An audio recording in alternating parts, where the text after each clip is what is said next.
My name is Mcquillen, and I'm going to be covering the history and the development of the Doppler effect over time.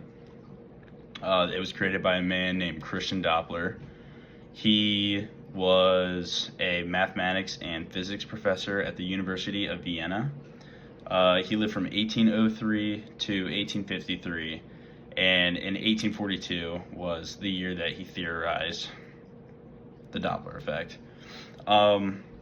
He first put the theory towards light and with how the light emitted off of different suns, whether they were moving towards Earth or away from Earth.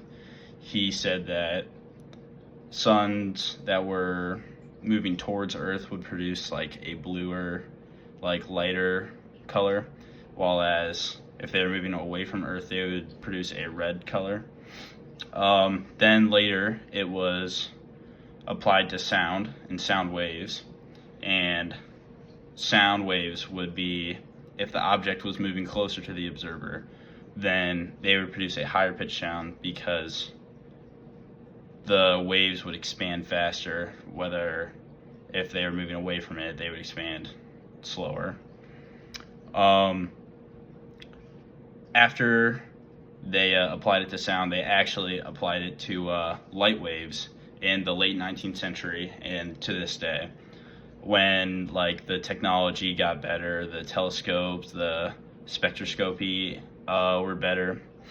In 1860, William Hughes, a British astronomer, used the Doppler effect to show that stars could be moving relative to Earth. This was a major step forward in astronomy. And then in 1929, Edwin Hubble used the Doppler effect to establish the expansion of the universe, and this led to a discovery of the formulation of Hubble's law and provided strong evidence of the Big Bang theory. Some different applications of the Doppler effect are seen in radar and sonar. The Doppler effect is used to measure the velocity of objects.